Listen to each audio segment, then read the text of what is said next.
Profesionales excepcionales.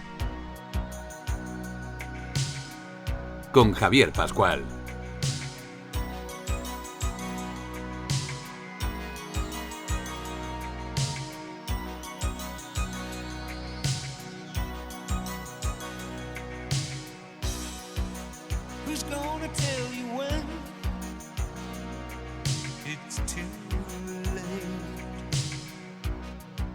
Con el patrocinio de la Fundación para el Fomento de la Innovación Industrial.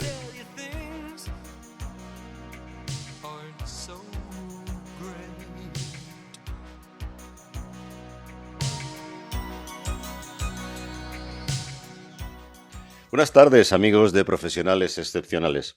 En España solemos dejarnos llevar por el derrotismo y nos olvidamos de que nuestro país ha sido una de las naciones más importantes en el desarrollo de la humanidad, llevando su cultura a todo el mundo y siendo nuestro idioma actualmente el primero como lengua materna. Ya los romanos se dieron cuenta de las riquezas que España presentaba en materias primas, habiendo dado pasos a explotaciones mineras que se han extendido durante siglos y que, con la evolución de la demanda, puede llegar a ser hoy en día también una fuente de ingresos importante para nuestro país. En pleno dominio de múltiples territorios de ultramar y habiendo demostrado tener una organización de lo más avanzada para su época, me refiero a la época en que nos convertimos en un imperio, sobre todo si la comparamos con otros imperios, España emula el gran desarrollo cultural en un momento dado y de pensamiento renacentista con lo que denominamos el siglo de oro. Pero una vez que pasa este siglo de oro y con la revolución industrial del siglo XVIII ya en expansión a nivel mundial, la aparición de la máquina de vapor, España empieza su camino para colocarse al nivel que le corresponde como potencia industrial. A pesar de ser cuna de grandes ingenieros e inventores, muchos de ellos los hemos tratado aquí en este programa, la pérdida progresiva de las colonias de ultramar y las sucesivas convulsiones políticas marcan una época de declive que genera una gran brecha social y empobrecimiento general, que lastra nuestro desarrollo industrial, nuestro progreso y el desarrollo social, acabando con un cruento enfrentamiento, como todos sabemos, en forma de guerra civil. Y no es hasta la década de los 60, tras un par de décadas de aislamiento y dificultades, cuando el pueblo español por fin empieza a progresar y aparece una clase media que rompe muchos años de hegemonía de las clases más altas. En esta época, y mediante ayudas americanas, me refiero a la década de los 60, y a cambio de bases en nuestro territorio y del esfuerzo de muchos españoles y de emprendedores, que nunca nos han faltado en este país, España despega y nuestra economía y nuestra industria también despegan con ello. Este proceso culmina con la democracia y la expansión de nuestras empresas, como bien conocemos, durante la época de Felipe González en el extranjero, durante las décadas 80 y 90.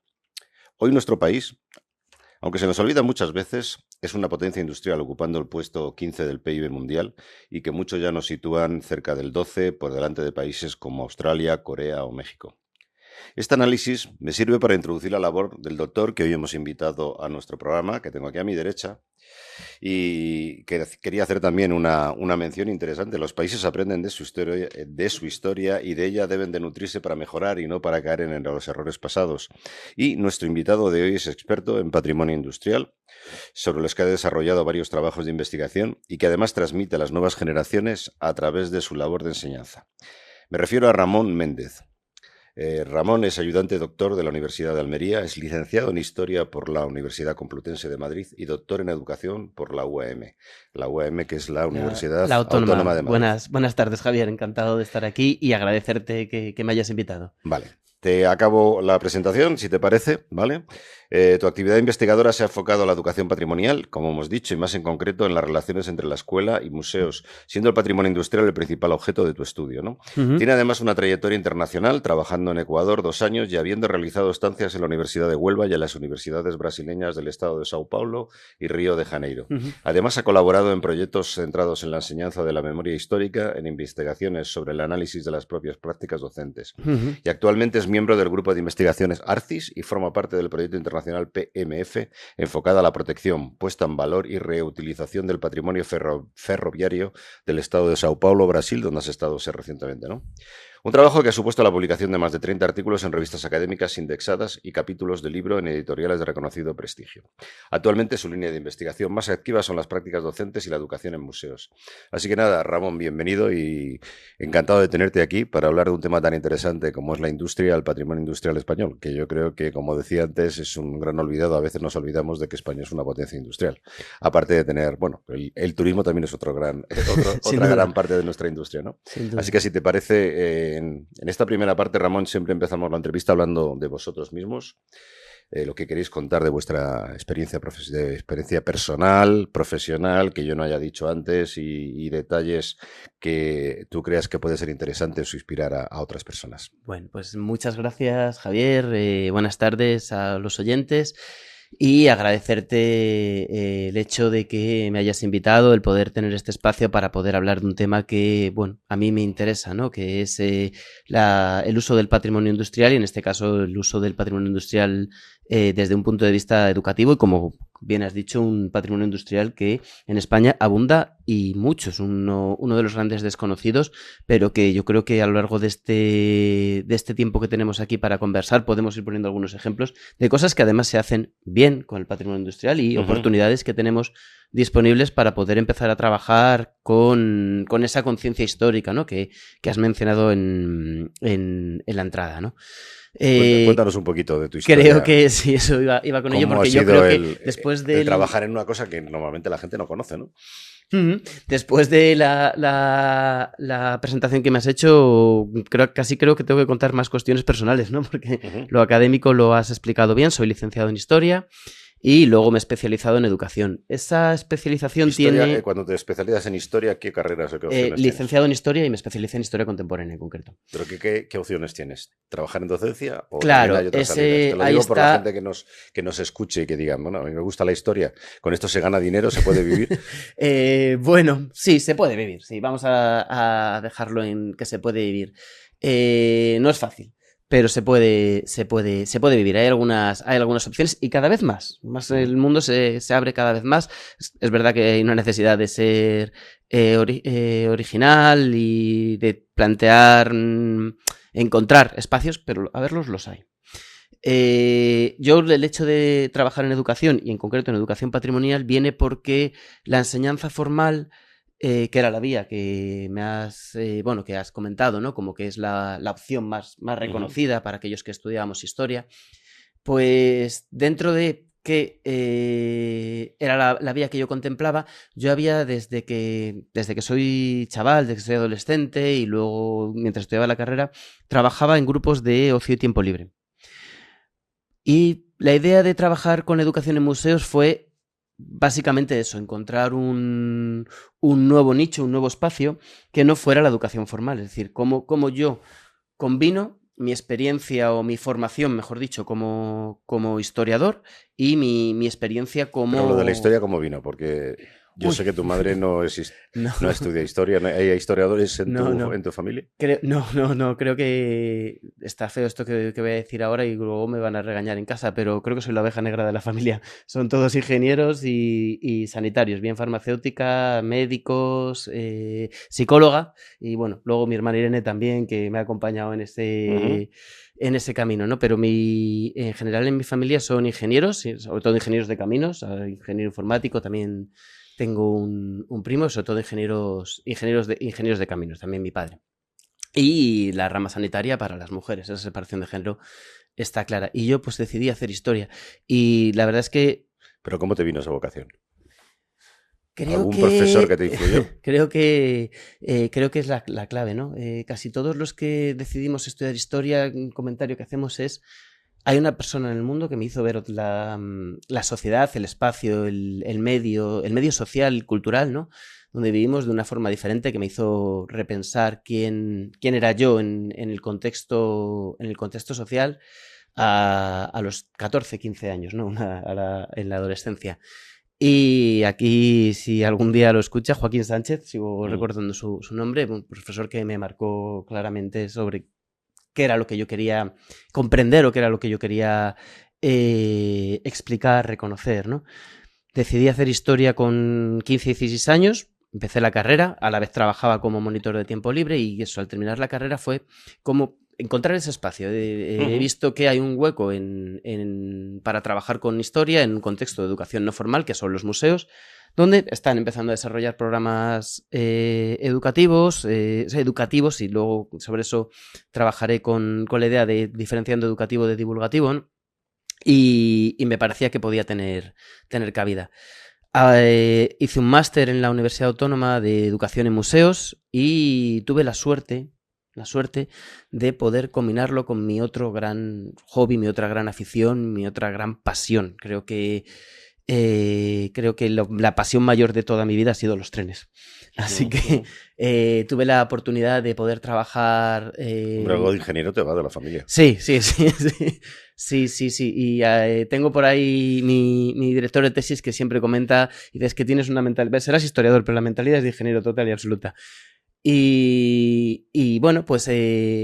Tuve la oportunidad de trabajar en el Museo del Ferrocarril, entré además con un proyecto de investigación sobre electrificación de ferrocarriles, historia económica, y ahí fue cuando tuve la oportunidad de juntar las tres pasiones: historia, educación no formal y trenes, que ha sido lo que desde el año 2012 me ha movido. O sea que si me das la razón, que me imagino que sí, tienes la gran suerte que yo siempre digo, ¿no? De que disfrutar trabajando, que yo creo que eso es lo que debe aspirar cualquier persona, ¿no? Sí. La verdad, hoy voy a tocar madera donde sea, donde la haya, porque que sea así siempre. Tengo, no sé, a veces pienso que qué suerte tengo, que me levanto por las mañanas y voy a trabajar y no solo, además, en este caso, con un equipo maravilloso allí en la Universidad de Almería, en el que hemos hecho Ciudad preciosa que recomienda mucha gente, por cierto. Industrial, muy industrial también, con un pasado minero totalmente desconocido, del cual hablaremos ahora. Y tengo un equipo de trabajo estupendo, maravilloso. Me levanto, trabajo en lo que me gusta.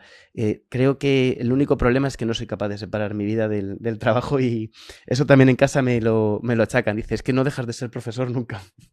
Bueno, pero lo llevas en la sangre, ¿no? Sí, lo llevo en la sangre y lo disfruto. Yo creo que...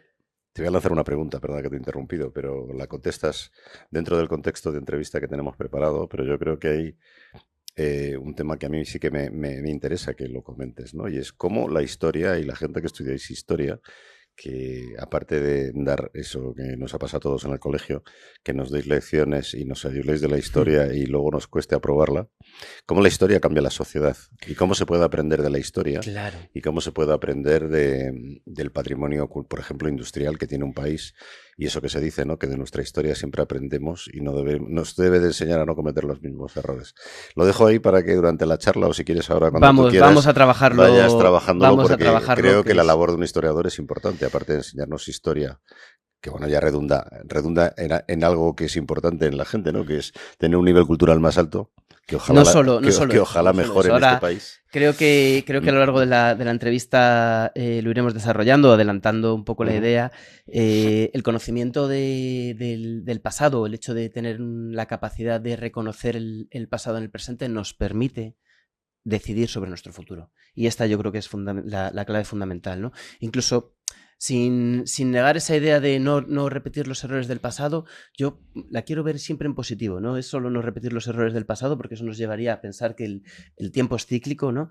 Al hecho de que tenemos la capacidad de, conociendo el pasado, tenemos la capacidad de saber que en nuestro presente estamos construyendo nuestro futuro, y eso le da una perspectiva o una imagen positiva, ¿no? Porque nos coloca a nosotros como sujetos activos en lo que puede ser nuestro futuro. No es que no es que tengamos que evitar los errores, sino que es que podemos incluso decidir no evitar los errores y además generar aciertos, ¿no?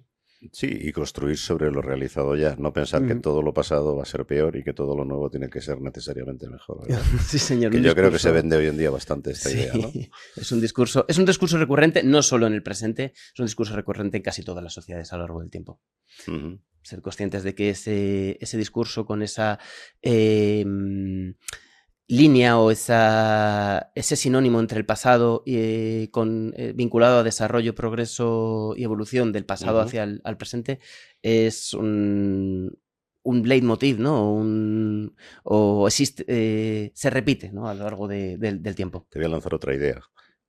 hay una línea muy fina, creo yo. Aquí he traído sociólogos, ¿no? Además, muy fina. Tenemos bastante amistad con la gente del Colegio de Sociólogos y Politólogos y más, porque es un colegio que tiene muchas acepciones y mucha gente colegiada, pero la sociología tiene una línea muy fina con la historia al final, ¿no? Muy fina. Creo que la clave sería identificar que nuestro estudio es longitudinal en el tiempo. Es decir, nos valemos unos y otros, trabajamos juntos. Creo que no se puede separar el conocimiento sobre lo social. Tiene diferentes disciplinas, como es la geografía también, por supuesto, como es la antropología, como es la economía, como es el derecho, o como puede ser la propia sociología de la que hemos hablado, la psicología también, para conocer al individuo, la historia, ¿no?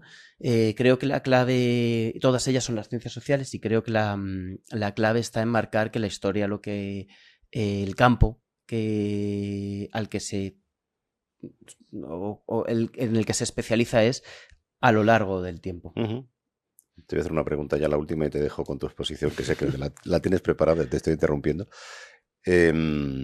A ver, ¿cómo siempre hablamos de la formación, ¿no? La formación es fundamental en un país, ¿no? ¿Cómo ves tú la formación en ciencias sociales, en concreto la tuya, historia, ¿no? ¿Realmente crees que se le da la formación a la gente, a los chicos que quieren hacer historia? Sobre todo, a lo mejor conseguimos que alguno se inspire, como te pasó a ti en este programa. ¿Se le da el valor necesario en la facultad? ¿Se enseña lo correcto? ¿Todos echan falta algo?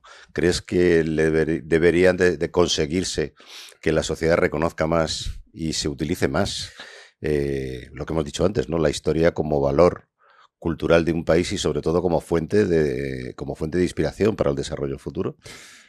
Yo creo que como todo especialista en didácticas específicas, bien sea de didáctica de las ciencias sociales o bien sea de didáctica de las ciencias naturales o de didáctica de las ciencias, de las matemáticas o de la expresión artística, todos vamos a decir que sería muy necesario que se trabajara más y mejor cada una de nuestras áreas en la formación inicial de los futuros ciudadanos, ¿no? Que en el fondo es lo que estamos trabajando tanto en la escuela como en la sociedad.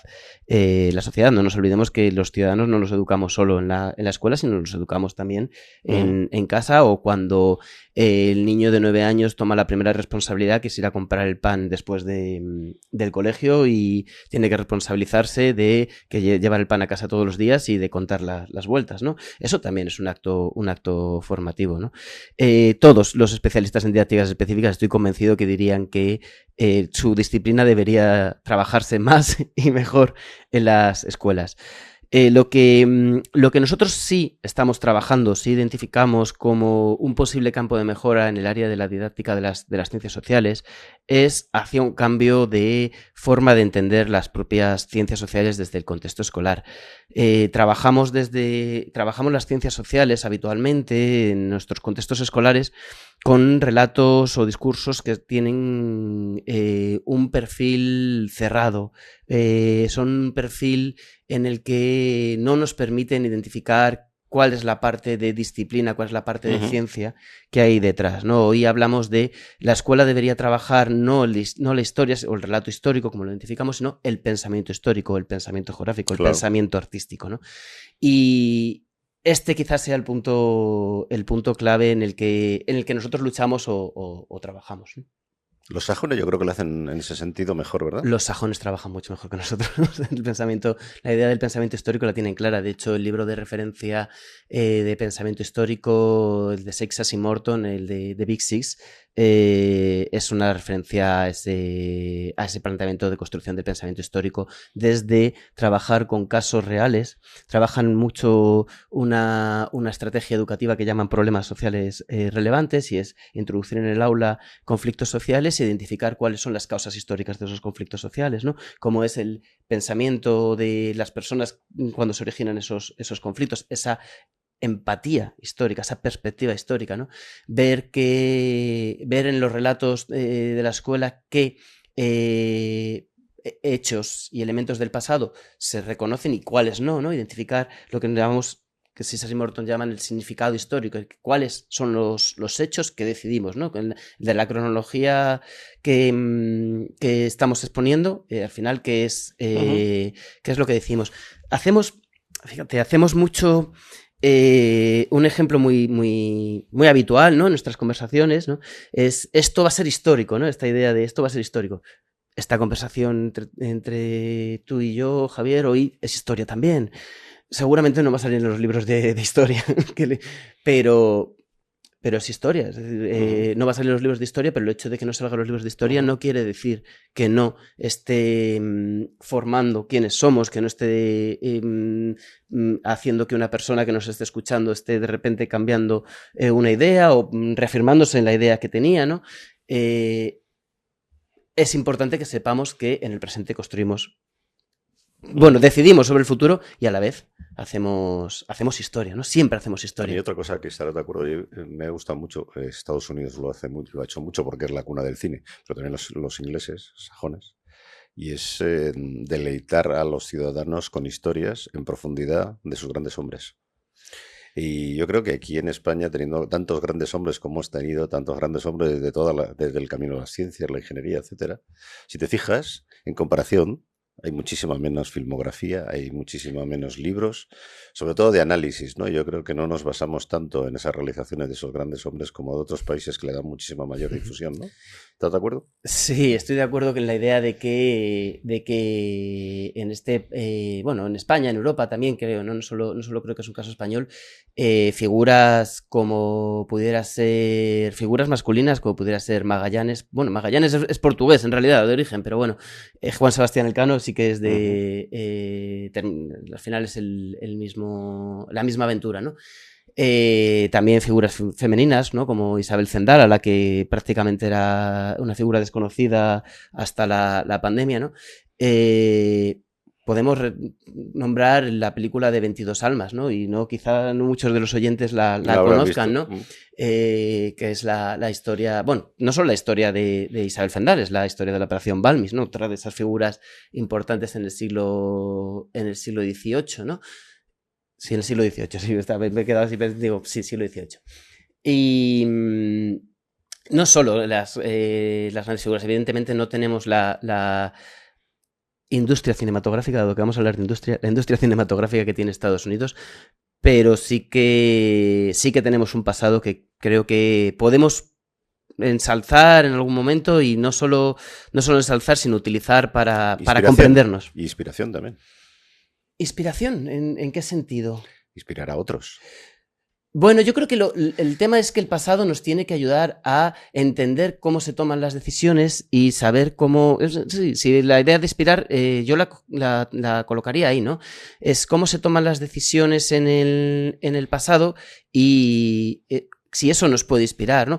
No solo a nivel de grandes hombres, también a nivel de lo social, ¿no? Las luchas por los derechos, por ejemplo, ¿no? Y libertades también nos debería de inspirar, ¿no? En ese sentido, de tomar ejemplo. Oye, se puede, ¿no? Tengo la sensación, y eso sí tengo la sensación, en el que en el presente vivimos una sociedad en la que hemos dado hemos delegado. La idea y con patrimonio es una de las cuestiones a hablar, ¿no? Porque prácticamente los bienes que se protegen como patrimonio se protegen porque en un momento dado la institución ha decidido protegerlos. Y claro, una de las oportunidades que nos ofrece el patrimonio es precisamente esa, tener la capacidad de ser nosotros como sociedad los que decidamos si queremos conservarlo o no, o incluso aquello que está conservado si decidimos que no queremos conservarlo, ¿no? Suelo leer en los periódicos: el ayuntamiento de X municipio va a patrimonializar el edificio de los Condes. Bueno, el ayuntamiento va a proteger el edificio, pero la patrimonialización la hacemos todos nosotros, ¿no? Y en ese sentido la idea de inspirar, estoy muy de acuerdo que es fundamental. Es decir, la capacidad de toma de decisiones como ciudadanos y como sociedad en el patrimonio tiene una oportunidad. Una oportunidad. Lo decía Neus González Monfort, es la persona que ha escrito los artículos. Bueno, hay más personas, pero una de las personas de referencia con un artículo que trabajamos mucho en clase con los alumnos, esta idea de patrimonializar o despatrimonializar, ¿no? La capacidad de poder tomar decisiones. Inspirado en el pasado está clarísimo, claro. Pues si te parece, Ramón, no sé si quieres hablar algo a nivel de tu historia personal o quieres que hablemos de patrimonio industrial y ahí pasamos a tu especialidad. De mi historia personal, ¿no? Yo creo que has comentado la oportunidad que he tenido de poder vivir, tener varias experiencias en Latinoamérica, también en Huelva, de la que estoy muy vinculado con patrimonio industrial. Creo que eso me marcó claramente, en forma también de entender. La primera oportunidad por la que me voy a Latinoamérica es por conocer el concepto de patrimonio que trabajan o con el que se vinculan en Latinoamérica, que rompe con el concepto de patrimonio que tenemos en Europa, ¿no? Y yo creo que, si te parece, podemos empezar por ahí, por distinguir o hacer esa diferencia para entender cómo es el concepto de patrimonio o cuál es el concepto de patrimonio que trabajamos desde el contexto académico actualmente, en el presente, desde la universidad y los museos también. Me parece bien. Si te parece, hacemos un pequeño corte aquí y seguimos después.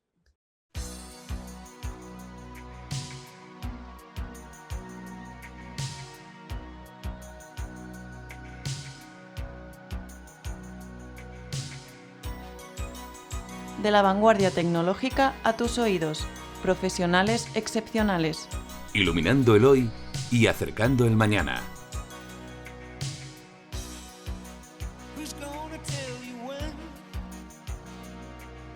Sí, Ramón. Nos quedamos antes hablando de lo que es tu gran pasión, que es el patrimonio industrial. Sí. Y yo te invito a que esta segunda parte hablemos de tu actividad dentro de... Bueno, primero que nos definas un poco lo que es patrimonio industrial, ¿vale? Tu actividad dentro de ese área, y luego nos hables un poco también de la historia en España, ¿no? De la industria en España durante los últimos siglos. Estupendo, gracias, Javier. Patrimonio industrial para mí suena como algo como tan familiar, pero no siempre es tan reconocido.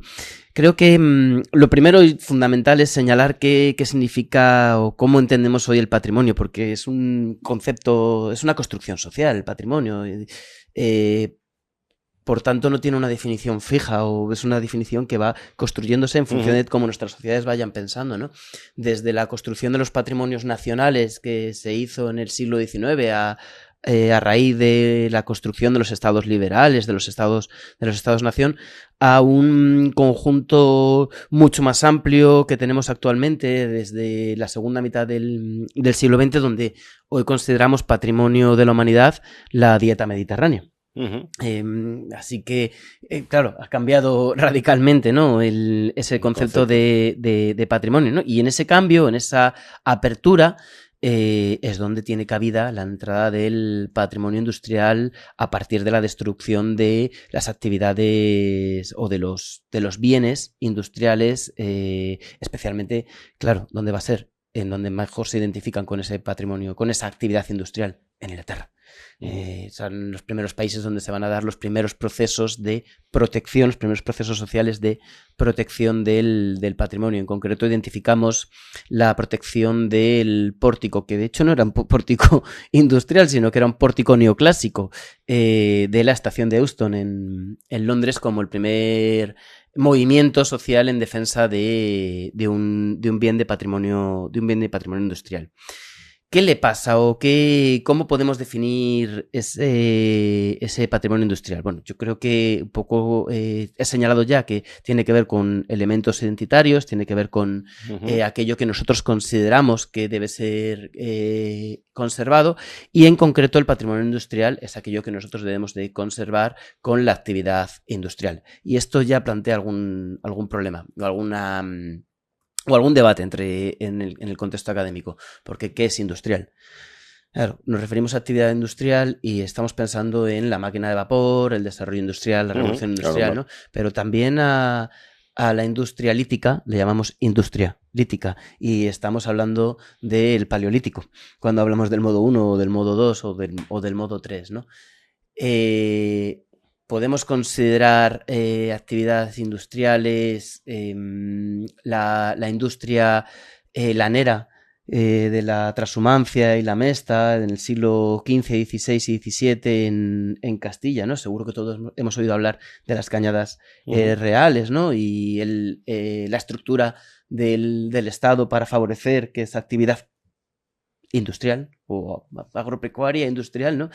Entonces ahí nos vamos a encontrar un algún debate entre algunos de los investigadores sobre lo industrial, ¿no? Yo me voy a quedar con el corte o la definición que se plantea desde el TICI con lo industrial, vinculado al siglo XIX y siglo XX, en la que López Cordeiro tiene una gran influencia, ¿no? Y que nos define o nos separa lo industrial de lo artesanal en aquellas actividades donde los procesos no son controlados por una única persona. A diferencia de la actividad gremial, la actividad artesana, el artesano alfarero conoce todo el proceso, puede que no participe en todo, pero conoce todo el proceso y participa en una actividad industrial. Según esta definición, el proceso no estaría controlado por todo el mundo. Quien trabaja en la mina de hierro tiene una actividad concreta y tiene una especialización y desconoce cómo se hace después el lavado del hierro, la fundición del hierro, la conversión en acero, ¿no? ¿Qué elementos van a diferenciar ese patrimonio industrial o qué elementos son una oportunidad, y especialmente desde el punto de vista educativo, del patrimonio industrial con respecto a otros patrimonios? Bueno, el primero, que tiene, según la definición de la Carta de Dublín del TICI, tiene un valor universal. Yo aquí personalmente diría más global. La idea de universal nos lleva a pensar que en todas las culturas, y claro, las culturas de la Amazonía posiblemente dirían que la actividad industrial no corresponde con esa definición, ¿no? Pero global, sí, ¿no? En la Amazonía encontramos Fordlandia, una fábrica de Ford que se dedicaba, o la actividad industrial de extracción del caucho en el primer tercio del siglo XX, ¿no? Así que yo diría global. Tiene un valor social frente a otros patrimonios que conservamos habitualmente de grandes personajes, de la monarquía, de los contextos más, o de las clases sociales más altas. El patrimonio industrial transversaliza clases sociales. No solo es un patrimonio de la clase obrera o de la clase trabajadora, es que también es el patrimonio de los empresarios o el patrimonio de la gestión del Estado, ¿no? Las grandes infraestructuras del Estado, ¿no? Y por supuesto también transversaliza géneros. No es un patrimonio donde tengamos una figura masculina única y exclusivamente, ¿no? También vamos a encontrar figuras masculinas, vamos a encontrar diferencias entre, transversalización de culturas, de etnias, ¿no? Una producción industrial ya en el siglo XIX requería de una actividad en el contexto africano y una siguiente fase del proceso en Inglaterra y una última fase del proceso de carga en los puertos de la península ibérica, vaya, que está uniendo unos y otros, ¿no? Ese carácter global otra vez, ¿no? Y aquí un punto fundamental en el patrimonio industrial, y es su capacidad para trabajar con su capacidad para desarrollar discursos interdisciplinares, su capacidad para hacernos entender en el presente cómo las transformaciones de las tecnologías se vinculan con los cambios sociales, ¿no? Estamos trabajando a la vez geografía, estamos trabajando a la vez historia, estamos trabajando a la vez matemática, estamos trabajando ingeniería, estamos trabajando economía, ¿no? Y un ejemplo claro lo podemos aquí ver. Voy a señalar un ejemplo de Madrid, como podría ser la estación de Puerta de Atocha, pero seguramente los oyentes que nos estén escuchando desde otras provincias o otras ciudades van a reconocer esto mismo, porque es un proceso habitual, ¿no? en el contexto europeo. Cuando llega el ferrocarril a las grandes ciudades, llega hasta donde han llegado las murallas, y son el elemento que derriba las murallas a mediados del siglo XIX, ¿no?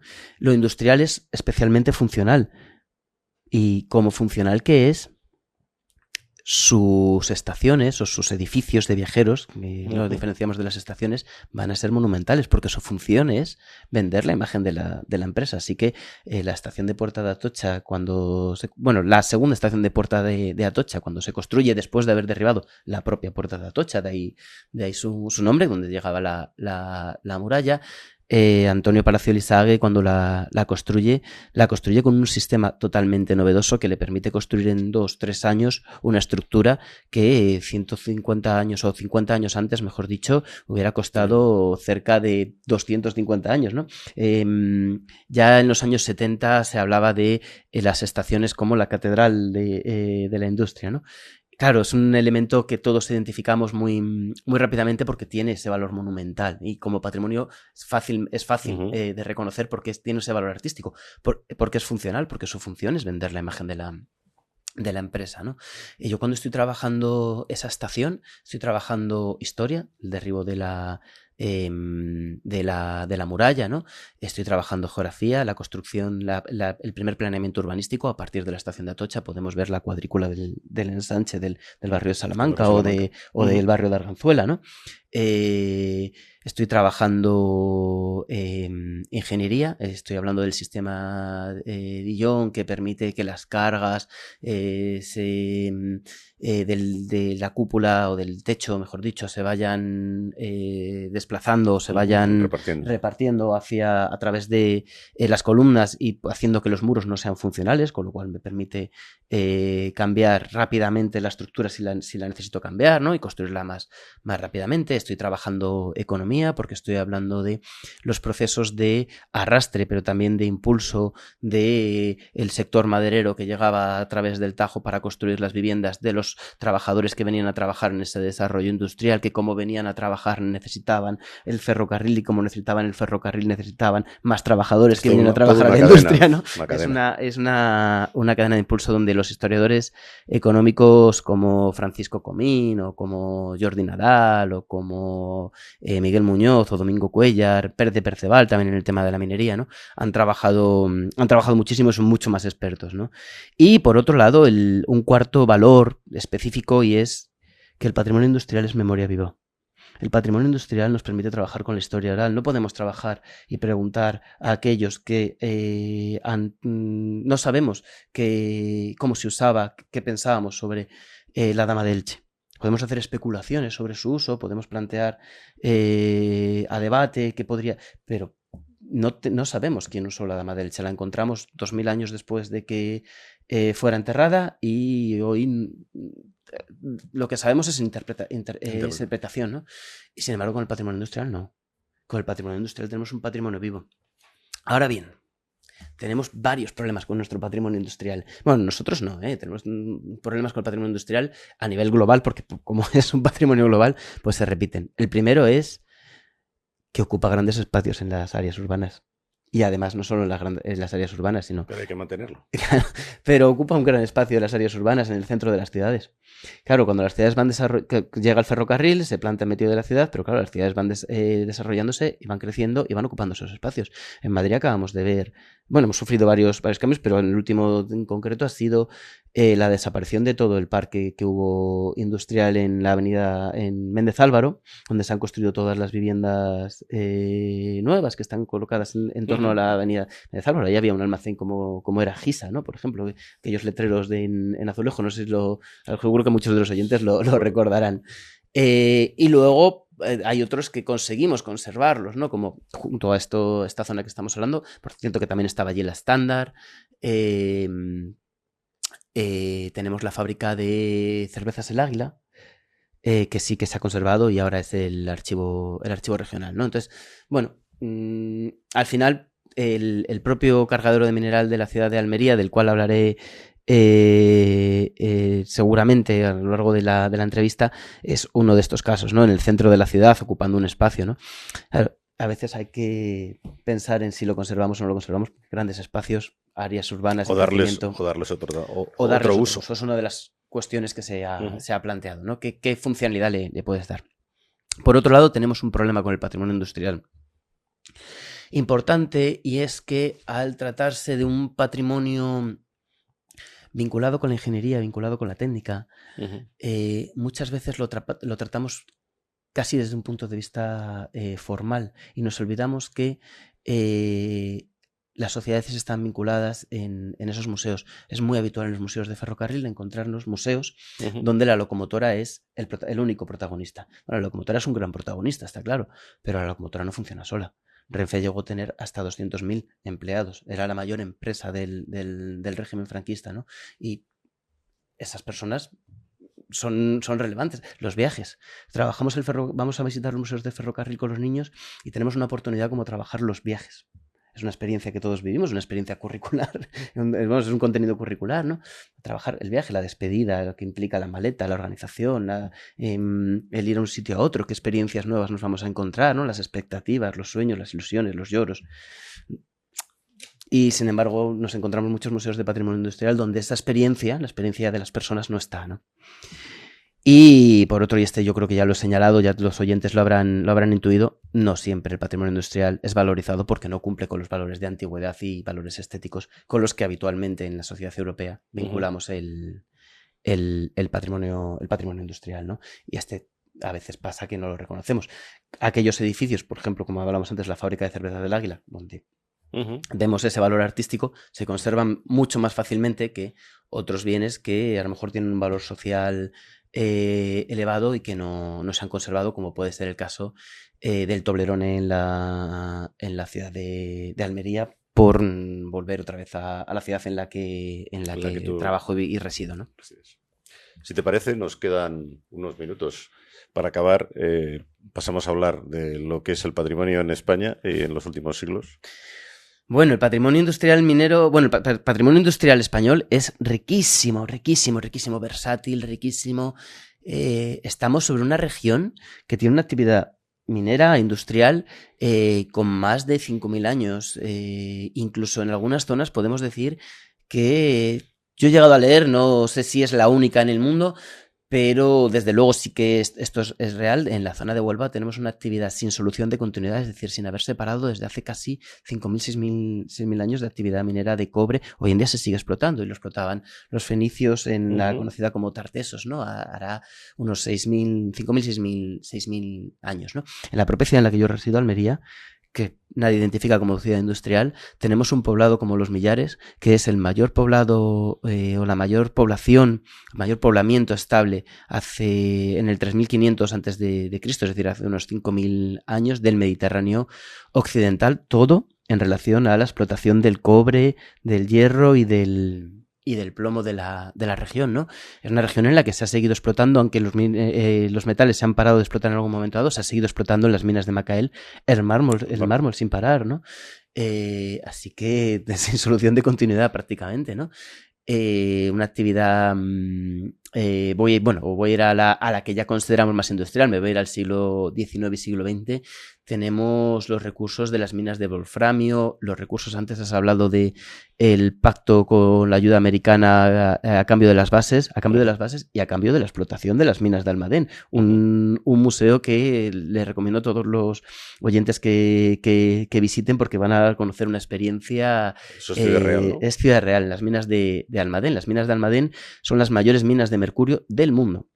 Se han estado explotando desde época romana, se explotaba el cinabrio y ha sido con lo que la economía española ha solventado sus bancarrotas desde el siglo XV, los Foubert y los Rothschild, que tienen sus casas seguro que todos hemos oído hablar del teatro de comedias de Almagro. ¿Sí? Tenían su residencia allí porque eran los responsables, ¿no? Habían sido el pago de las minas de la explotación de las minas de mercurio de Almadén, ¿no? Con las que hemos pagado también con la ayuda americana. Muy recomendable la visita a las minas de Almadén. Ha sido productor de oro y plata. Ha sido productor de oro y plata. Todo el mundo conoce la actividad de oro en Asturias, le suena eso de Bateo, pero podemos hablar de las médulas de los romanos en la provincia de León. Podemos hablar en la provincia de Almería de las minas de Rodalquilar, que también se dedicaron a la explotación de oro. Por supuesto, no vamos a olvidar la explotación minera de toda la cordillera de toda la cornisa del Golfo de Vizcaya, tanto en Guipúzcoa como en Vizcaya, como en Cantabria, del hierro, la mina de Gallarta o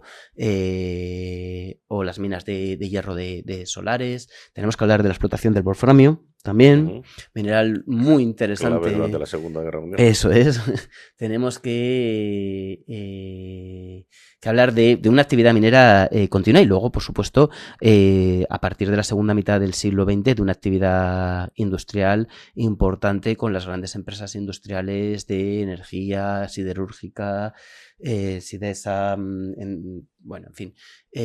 Por cierto, museos que también merece la Duro Felguera, incluso anteriormente. Bueno, estaríamos hablando de una época anterior. Tenemos que señalar ahí el Museo de la Siderurgia y también junto a ese museo en Asturias, el Museo de la Menaría, también con un trabajo muy interesante. Un trabajo de que vea la relación de construir ese pasado, presente y futuro en ese contexto de desarrollismo del franquismo, ¿no? Un museo que hace un trabajo muy, muy, muy interesante en las afueras de la ciudad de San Sebastián, en Añorga. El Museo de Cementos Rezola, una fábrica construida a la luz o vinculada con el desarrollo urbanístico de la ciudad, del campo, que venía del campo a la ciudad en los años 60-70, ¿no? Que hoy está ocupada, esa fábrica de cementos ha desaparecido del espacio y el barrio era el barrio que se había construido en torno a esa cementera, ¿no? Donde habían llegado las personas que venían del campo y que hoy está siendo ocupado por la población inmigrante que viene fundamentalmente de Latinoamérica, ¿no? Y donde esas personas mayores que seguían viviendo en las casas habían hecho ese camino del campo a la ciudad, vinculan su experiencia o trabajan con su experiencia vinculada a esos niños latinoamericanos que han hecho el cruce del Atlántico y ven o trabajan sobre qué aspectos se parecen, se diferencian. Esa inspiración, ¿no?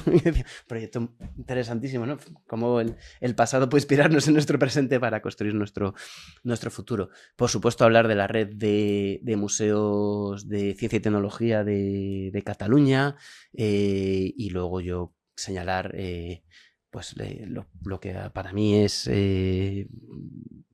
más significativo, más cercano, que es el patrimonio industrial, ¿no? Con el Museo de Vilanova y la Geltrú, el Museo de Gijón, el patrimonio conservado en Valencia, ¿no? Tenemos unos ejemplos muy interesantes. Aquí en Madrid tenemos también los museos del metro, que también son de una visita muy, muy, muy, muy recomendable. Tenemos la experiencia del tren de Arganda, ¿no? Que también se puede disfrutar los fines de semana y que evidentemente son oportunidades para empezar a trabajar esos valores específicos del patrimonio, para poder trabajar con educación y por supuesto también para divertirse con nuestro pasado. Muy interesante. ¿Cómo ves tú el plan industrial que tenemos ahora en España? El plan Por ir acabando, nos quedan 5 minutos. El plan industrial que tenemos en España. Un poco desde el punto de vista experto, porque yo creo que si nos basamos en nuestra cultura y en nuestra industria, yo creo que tendríamos que tener un plan, lógicamente, a medio o largo plazo, ¿no? Tenemos una industria potente, como tú has dicho, tenemos minería, pero también tenemos otras industrias, como es la naval, que ha sufrido mucho. Que además hay un patrimonio muy bonito. No sé qué, al final no sé qué ha pasado, por cierto, con Sestao, con la antigua naval de... No lo he mencionado. Bueno, de Sestao, de Cádiz, y yo aquí voy a hacer un guiño a Reynosa, que era donde el plan Escuadra Ferraniz, es como cuando se hizo ese plan de la Sociedad de Construcción Naval, era ese proyecto. Tenemos claramente, o en España desde la reconversión industrial de los años 80, hemos identificado como nuestra actividad industrial fundamental el turismo. Yo creo que es bollante, ¿no? Está clarísimo. Bueno, ¿no? Y este año que ya hemos superado los 90 millones, la verdad es que yo querría reconocer públicamente la labor de todo el sector turístico español, porque mover el doble de nuestra población, más del doble, porque los niños, no contemos a los niños que no colaboran en esa labor. Tenemos un sector turístico que damos de comer, los metemos a todos en hoteles, se van satisfechos, los podemos gestionar, los podemos llevar a playas, los podemos llevar además seguramente hay mucho turismo de interior ahora, como antes no había, que se venía a playas, ya competimos con Italia en ese sentido también. Yo creo que es espectacular, ¿no? La capacidad de gestión que tiene España en muchos sectores. Impresionante. Pero yo creo que, claro, aparte de eso, tenemos una industria automovilista importante. Tenemos una industria automovilística importante. Mucho mar, y tenemos la industria pesquera, que, bueno, está sufriendo ahora. Tenemos una industria minera que se ha vuelto a activar. A reactivar por el tema del coste de la materia prima. Claro, el coste de la materia prima, ¿no? Que sube, se facilita. Las minas de Alquife en la provincia de Granada, casi pegando a Almería, se han vuelto a activar y se sigue explotando el hierro allí. Yo vivo en Almería, tenemos una industria agroalimentaria, ¿no? Que hablamos del invernadero como si fuera una huerta y realmente... Es un proceso industrial. Es un proceso industrial. Damos de comer a media Europa. Como si fuera una nave industrial donde en realidad en vez de hacer tornillos, pues hacemos lechugas o tomates o pimientos, ¿no? O reinventamos, que ahora somos los mayores productores de pistachos con Irán. También. O incluso, de lo que hablábamos antes, ¿no? De las transformaciones tecnológicas. En Almería, un espacio donde el agua es un problema, es una necesidad y es un problema. Y los riegos por goteo, los sistemas que se están trabajando permiten que hoy sigamos manteniendo o podamos mantener todavía esa producción que, como bien has comentado, alimenta a toda Europa y que no solo requiere de la capacidad de producción, sino también requiere de una capacidad de transporte importante, ¿no? Que nos permita comunicar y llevar ese producto desde la huerta a Centro Europa, ¿no? A través de camiones y a ver si podemos también a través de ferrocarril como un medio de comunicación del corredor del Mediterráneo, ahora con la llegada del AVE a Almería. A ver si conseguimos también darle salida a través de ese corredor y aumentar la capacidad de transporte que tenemos en la provincia. Uh-huh. Sí, yo creo que además España es un país, como tú bien sabes, despoblado, sigue siendo un país despoblado. Con una capacidad industrial que para que siga creciendo necesitaríamos, yo siempre digo, es que aquí necesitamos llegar a los 20 millones de inmigrantes seguramente y tenemos 3 ahora, me parece, o 3 o 4 millones, ¿no? Creo que deben ser los últimos censos. Yo no sé los datos exactos, pero lo que sí que tengo muy claro es que la densidad de población del país, los historiadores económicos lo han trabajado, ¿no? Ya Josep Fontana lo comentaba, es muy baja. Estamos hablando del tercer país más grande de la Unión Europea y una de las densidades más bajas, ¿no? Y con poco reemplazo de población. Y con poco reemplazo por nuestra parte, ¿no? La población inmigrante se la reemplaza. Estamos en 40 y tantos millones y deberíamos de estar, para compararnos en nivel productivo, en 60 millones. O sea que realmente tenemos que dar cobijo, casas, alojamiento. Y yo, por resumir, creo que deberíamos tener un plan claro industrial, no a 4 años, que suelen ser los planes políticos, ni siquiera eso ahora mismo. Tenemos que tener un plan a 15, 20 años, como tienen todos los países en los que tienen un desarrollo fuerte, como son. Un ejemplo son los chinos, ¿no? Está claro. Allí, como nadie protesta, eso es otra cosa, es la ventaja que tienen, pero allí tienen planes a 15, 20 años.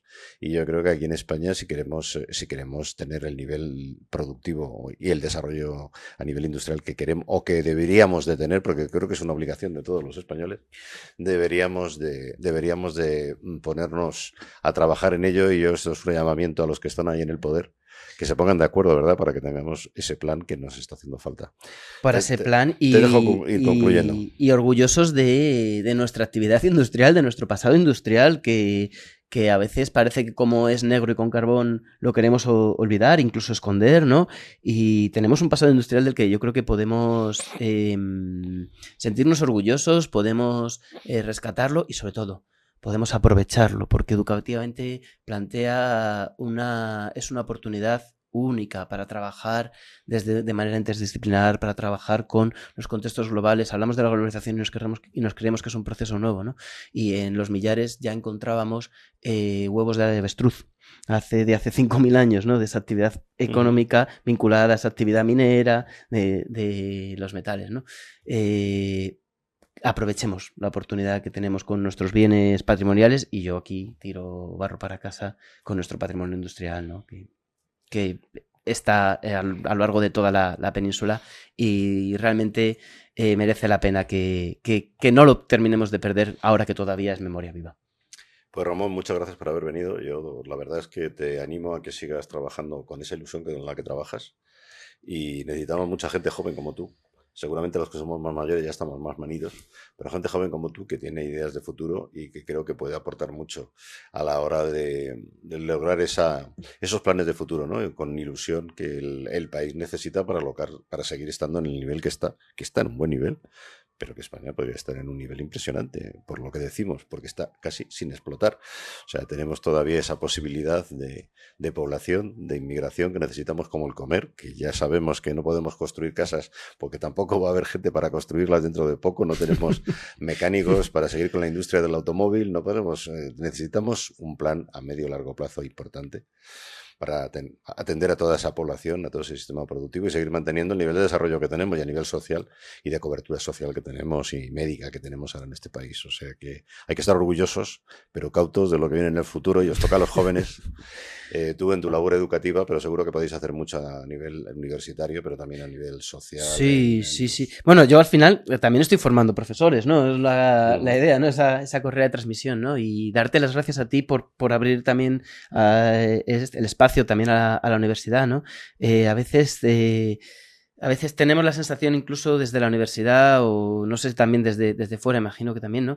Que como que son espacios que no se abren, ¿no? Y de verdad agradecerte la oportunidad de poder venir aquí a charlar, a comentar un poco, a ver si solucionamos un poco el tema. Lo hacíamos mucho durante la carrera, ¿no? Y ¿por qué no seguir haciéndolo, ¿no? Seguir trabajando en eso de encontrar soluciones para todo. Muy bien, Ramón, muchas gracias y bienvenido, y cuando quieras puedes volver a seguir contando cómo ves el panorama y la evolución de todo esto relativo con la industria, al Plan Industrial Español. Muchas gracias. Muchas gracias. De la vanguardia tecnológica a tus oídos. Profesionales excepcionales. Iluminando el hoy y acercando el mañana.